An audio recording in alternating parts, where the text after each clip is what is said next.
রহমতের নবী আবু বকর সহ রাস্তা দিয়া চলতেছেন। চেটিয়াল খোলা ময়দানের ভেতরে রাখাল বকরির পাল নিয়েছে, পেটের মধ্যে ক্ষুধা। রাসূলের সাহাবী আবু বকরের সহ। নবী বলেন, ক্ষুধা লাগছে, একটা বকরির দুধ যদি একটু পাইতাম ক্ষুধা নিবারণ করতাম।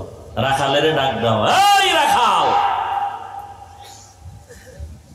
তোমার এখানে অনেক বকরি, একটা বকরি দাও যেই বকরিতে দুধ হয়, আমি দুধ পান করব। নবী পরিচয় দেন না, আমি কে? আবু বকর কে? রাখাল ডাক দিয়া বলেন, এ বকরির পালের আমি শুধু রাখাল, আমি একটা বকরির মালিক না, আমি দেওয়ার অনুমতি নাই। চাইলেন কে? কথা কয় নবী চাইছে, দিবে না রাখাল। নবী কয়, তাহলে শুনো, এমন একটা বকরি আমার সামনে দাও যেই বকরিটা কোনোদিন দুধ দিবে না, তোমরা যেটাকে বাজা বলে দূরে রাখছো, দুধ দিবে না, এমন একটা বকরি আমার সামনে এনে দাও যেটা দুধ জীবনেও দিবে না। এরকম বকরি আছে না? নবীর সামনে এনে দিলেন।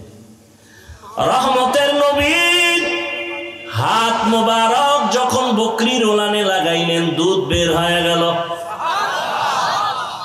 নবীও পান করলেন, আবু বকর করলেন। রাখালের কয়, তুমি একটু কোরবানি করো।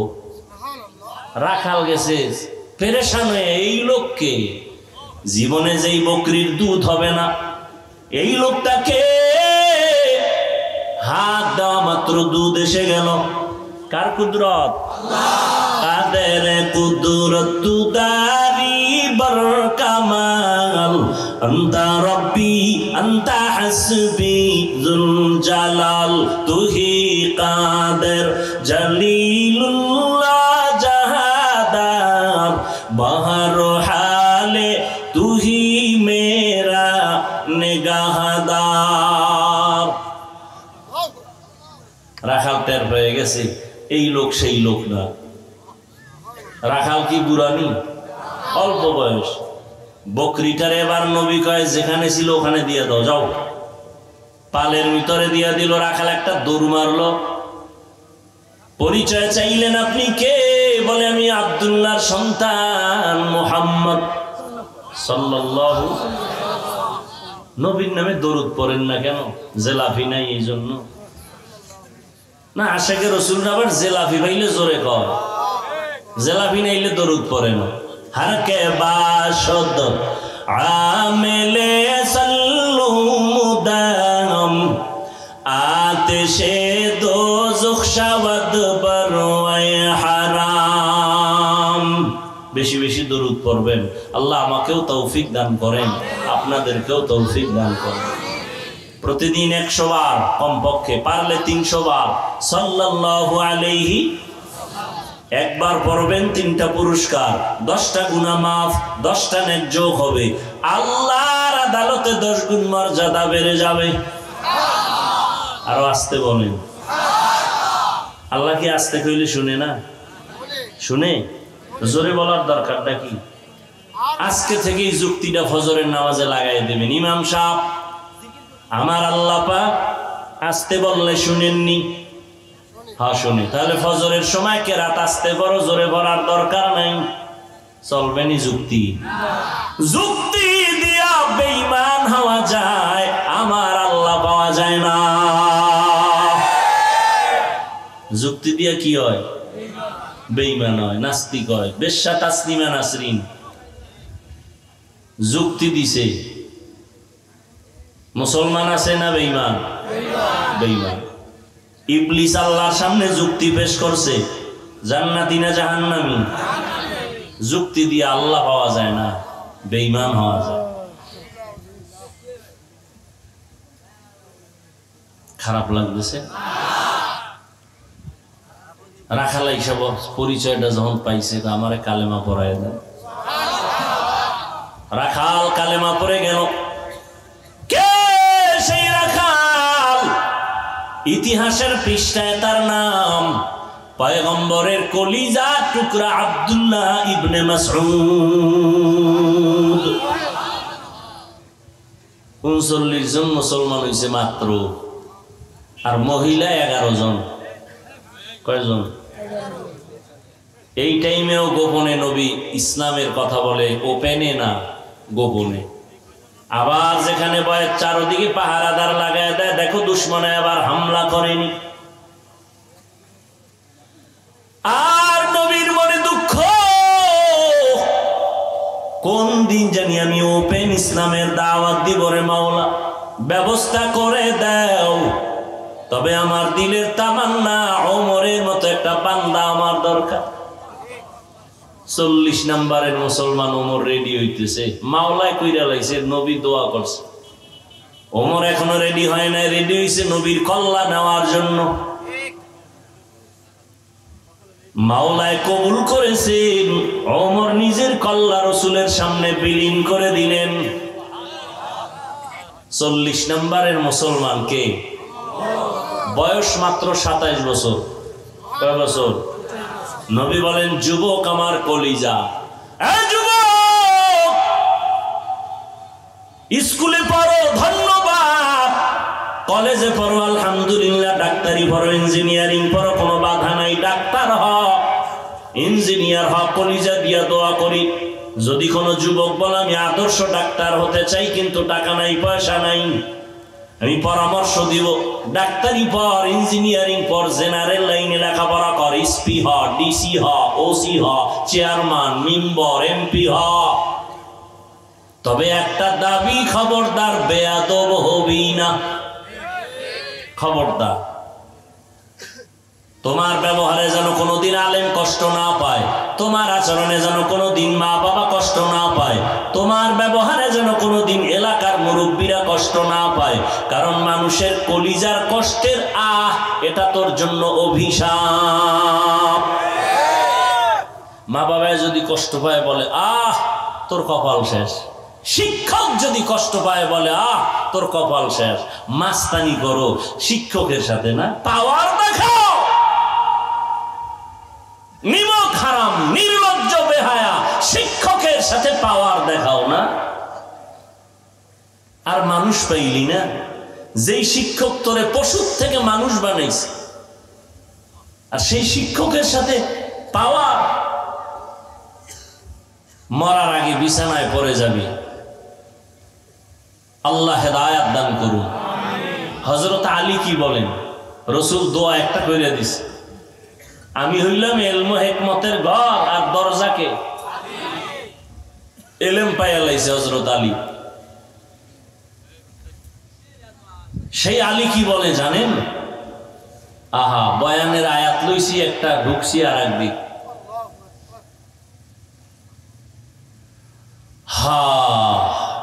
সম্মানের চেয়ারে বসার জন্য হযরত আলী বলেন 2 জিনিসের একটা লাগে, না হয় সম্মানের চেয়ার কেউ দেয় না। লোকটারে চেয়ার চাইলে দিছে, কয় ছাড়লা কে লোকটা? কয় চিনো না তুমি? কয় না, আমগো এলাকার প্রাইমারি স্কুলের মাস্টার সাহেব। ও শিক্ষিত না? সম্মানের জন্য লাগে শিক্ষা। আর একটা জিনিস লাগে, কয় দস্তখত দিতে পারে না, মূর্খ মানুষ। চেয়ার আগায় দিলা কেন? কয় আমগো দেশের বড় টাকাওয়ালা, লেখাপড়া হয় না, কলম ভাঙ্গা ছাড়া কোনো দস্তখতই হয় না, কিন্তু টাকা আছে, সম্মান। হযরত আলী বলেন সম্মানের জন্য হয়তো মাল লাগে, না হয় ইলম লাগে। ও আল্লাহ, তুমি আমাকে এলেম দিছো, টাকা পয়সা মাল দাও নাই, তোমার হাজার শুকর আদায় করি। কেন?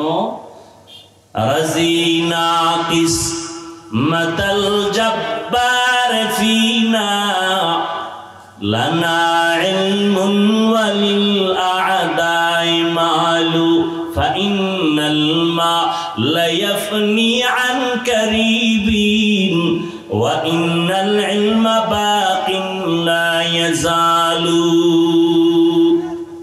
হযরত আলী টাকা পাইয়া খুশি না ইলম পাইয়া খুশি? কারণ টাকাওয়ালার টাকা আজ আছে, কাল থাকবে না। এলেমওয়ালার এলেম সিনায় ঢুকবে, কখনো বিদায় হবে না। এলেমের দাম আছে না নেই? 1500 বছর হয়ে গেল নবী নেই। আবু বকর নাই, ওমর নাই, ওসমান নাই, কোনো সাহাবী নাই, আবু হানিফা নাই, মুরব্বি বলতে নাই, যাদের চেহারা দিয়ে তাকাইলে মানুষের বাঁকা অন্তর সোজা হয় তারাও নাই। এই সময়ের মধ্যেও এত দাম, এই লিমওয়ালা যারা আছে তাদের এত সম্মান। সারা দুনিয়ার বেঈমানরা চায় মাদ্রাসা বন্ধ হয়ে যাক, কোরআনের আওয়াজ বন্ধ হয়ে যাক, এরপরেও কোরআনওয়ালাদের সম্মান এই জমিনে সবার উপরই এখনো আছে না নেই? সম্মান কে দেয়? কোন মানুষের কাছেই চাবি আছে? যদি কারো কাছে থাকতো আমগো হুজুরগো কত আগে বাড়াইয়া মারত। চেষ্টা করে পারে না, কেন? চাবিটা তো হাতে নাই। সম্মান বাড়ানোর চাবি কার হাতে? অত ইজ্জু মান তাশা ওয়া তুযিল্লু মান তাশা। এই উঠলে আমি মোনাজাত দিয়ে দেব, কান্দেও দিশ পাইবেন না, কষ্টের মধ্যে আসছি, মর্যাদা দিবেন না, মূল্যায়ন করবেন না। এত কি যে আপনার বাড়ি যাওয়া লাগবে? আর যদি আপনার বিড়ির নেশা থাকে যে না হুজুর আমার লাস্টিং পাওয়ার কম, 2 ঘন্টা বসতে পারি না, তা আপনি হেনে আইছেন কেন? ওই রাস্তায় কত আশেকে রসুলরা দাঁড়াইয়া আছে, ফাঁকে ফাঁকে বাইরে গিয়ে বিড়ি ওটাই নিয়ে আসে, আবার বয়ানও শুনে। আপনি এখানে ঢুকলেন কেন? এখানে তো বহু বুড়া মানুষ আছে, আলেম ওলামা আছে, এদেরকে ডেঙ্গিয়ে যান, আপনার ভয় লাগে না? নিজেও ক্ষতিগ্রস্ত হলেন, অন্যেরও ক্ষতি করতেছেন, এটা তো উচিত না। আল্লাহ সবাইকে হেদায়েত দান করুন। কথা যা বলতেছি আগাবো সামনে। দেখছেন নি যুবকদের কথা টানতে গিয়ে কই ঢুকতেছি। যুবক, ডাক্তার হও, ইঞ্জিনিয়ার হও, কি হইও না, বেয়াদব হইও না। লিকুল্লি শাইইন জিনাতুন ফিল ওয়ারা ওয়াজিনাতুল মারই তামামিল আদাবি আজ খোদা খা হিমে তৌফিক আদব বেআদব মাহরুমে গাশ আজ ফজলে রাম। হযরত আলী বলেন আমি ইলম পেয়ে খুশি, কারণ টাকা পেয়ে খুশি না, কারণ টাকাওয়ালার টাকা আজ আছে কাল। কোটি টাকার মালিক দেখো অভাব হয় না দূর, গরিব ঘুমায় আরাম করে মনটা বাহাদুর। ফেরাউনের লাশটা দেখো মিশর জাদু ঘরে, খায় না মাটি পোকা মাছি সবাই ঘৃণা করে। হৃদয়ে থাকিবে যার নম্রতা সাদা, রহমত আসিবে সেথা প্রভুর আদা। বড়র বড়াই থাকলে দিলে রহমত আসবে না, নিজেকে নিজে ছোট মনে করিও সাদা। উঁচু জমিন থেকে পানি নিচু জমিনে যায়, তেমনি খোদার রহমত আসে নম্রতার হৃদয়। ভোগবিলাসের বাড়ি গাড়ি পরে রবে সব, থাকতে সময় স্মরণ করো আল্লাহ আমার রব। আমরা আল্লাহর মহব্বতে টুপি পরলাম, দাড়ি রাখলাম, নামাজ পড়ি, পর্দা করি, হালাল খাই। সত্য কথা স্বীকার করো, মানো আর না মানো, বলো আমরা নবীর তরিকা মানার কারণে সম্মান কম? বলো বলো। কালকেও আল্লাহর বান্দা বাংলাদেশের সব দায়িত্বশীলদের মধ্যে সর্বোচ্চ একটা চেয়ারে বসে আছেন। দেখা হয়ে গেল, কয় হুজুর আপনার ওয়াজ শুরু হয়ে গেছে নি? আমি কি 12 মাস চলে? কামনের তো সবাই হেলিকপ্টার হুজুর কয়, আমার জন্য দোয়াটাও করেননি। দোয়া না করলে চেয়ারে বলছেন কেমনে? ওলামায়ে কেরামের দোয়া আছে তো এই জমিন ঠিক আছে, কথা ঠিক নি? ওলামায়ে কেরাম এক হওয়া দরকার, এক হওয়া দরকার, ইনশাল্লাহ হয়ে যাবে, হয়ে যাবে। মোটামুটি তো কিছু হইছে, হইতেছে কি? আপনারা না গ্রামে বসে চায়ের দোকানে কিলাকিলি করেন, আমাকে হুজুরের মধ্যে কিলাকিলি নেই। দেখা হলে ভাইজান বুকে আসেন, কেমন আছেন, বাড়ি কই খবর, চা খান, আসেন, বাসায় আসেন, মাদ্রাসায় আসেন, মেহমানদারি করব, আসেন। ইসলামের বিজয় হবে ইনশাআল্লাহ। কিন্তু আপনাদের কপাল ফিরেন না ভিডাভিডি ফিরে। খবরদার, তর্ক করেন কেন? এই ভাই 8 রাকাত তারাবি করেন, আমরা 20 রাকাত করি, সমস্যা কি? আপনিও দলিল নিয়ে বসে আছেন, আমিও দলিল নিয়ে বসে আছি। আমি নাভির নিচে হাত বাঁধি, আপনারা বুকের ভিতরে হাত বাঁধেন, এ নিয়ে কিলাকিলির কি আছে? আপনারা জোরে আমিন বলেন, আমরা আস্তে আমিন বলি। আপনিও হাদিস অনুযায়ী চলেন, আমরাও নবীর তরিকায় চলি। কিন্তু কথা শেষ ফল কি? কয় যে যা করি কার জন্য? বলেন বলেন। যারা 8 রাকাত পড়েন, যারা 20 রাকাত পড়ি, আমলটা কার জন্য? তা আল্লাহর জন্য করবেন, ভাব আসবে কেন? আল্লাহর জন্য আমল করেন, বান্দার সাথে ভাব আসবে কেন? ভাব দেখাইবেন কেন? কিছু কিছু মানুষের ভাব এমন, সালাম দেয় না, দিলেও নেয় না। কিও ভাব কি? কয় আমি 8 রাকাতওয়ালা। একটা আলাদা ভাব আছে, কারণ এটা নতুন নিয়ম শুরু হয়েছে, তো এটা আগে ছিল না। মানুষ নতুনটারে খুব কাছে টানে, পুরানার কত তাই না? একদল কয় পুরান ইসলাম বাদ দাও, নতুন মডেল ইসলাম নাও।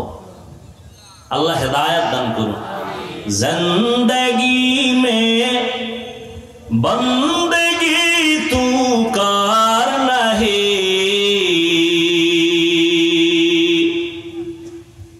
जिंदगी में बंदगी तू करना है, जिंदगी में बंदगी शर्मिंदा है, जिंदगी में बंदगी शर्मिंदा है। साउंड कम है, बारो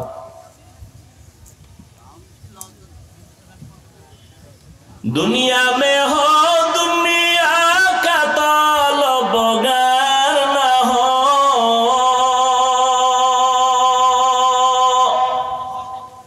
बाजार से गुजर हो खरीदार न हो। क्यों एरा पास देखছেন নি কারবার? এই পরীক্ষায় ফেল। হায় হায় হায়, আল্লাহ কয় একটু পরীক্ষা করে দেখি তোদের ইমান কেমন, হালকা না ভারী। মাত্র বৃষ্টি শুরু, ছাগলও তো এত আগে দৌড় দেয় না। কি আফসোস, বড় আফসোস। কই যাইবেন? খোদায় যদি ঘরে না ঢুকায় ঢুকবেন কেমনে? কি একটু ধৈর্য নাই? চিন্তা করতে পারেন? ওরে মরলে আমরা মুসলমান একসাথে মরি, বাঁচলে একসাথে বাঁচি। দেখছেন নি আমারে ফালাইয়া কি দৌড়? আফসোস। দেখছেন কারবারটা? দেখছেন একজনে জোতা বগলের তলে লইয়া লাইছে। আল্লাহ হেদায়েত দান করুন, আল্লাহ হেদায়েত দান করেন, আল্লাহ হেদায়েত দান করেন। ও আল্লাহ, আপনার বান্দার আসছে, একটু কথা শুনবে, ব্যবস্থা করে দেন। বৃষ্টিও রহমত, বয়ান শোনাটাও কি রহমত। আল্লাহ আপনার বান্দাদেরকে মাহরুম করবেন না। আল্লাহ আমাদের কবুল করেন। আল্লাহ পরীক্ষায় পাশ করার তৌফিক দান করেন। আমার আলোচনার বিষয় ছিল পরীক্ষা। কি পরীক্ষা? ওয়ালানাবলুওয়ান্নাকুম বিশাইইম মিনাল খাউফি ওয়াল জুই ওয়া নাকসিম মিনাল আমওয়ালি ওয়াল আনফুসি ওয়াস সামারাত। এই পরীক্ষায় যারা পাশ করতে চাও, একটা পুঁজি লাগবে। পুঁজি না থাকলে পাশ করা যাবে না। পুঁজির নাম ধৈর্য। পুঁজির নাম কি? হায় হায়। ওয়াবাশশিরিস সাবিরিন।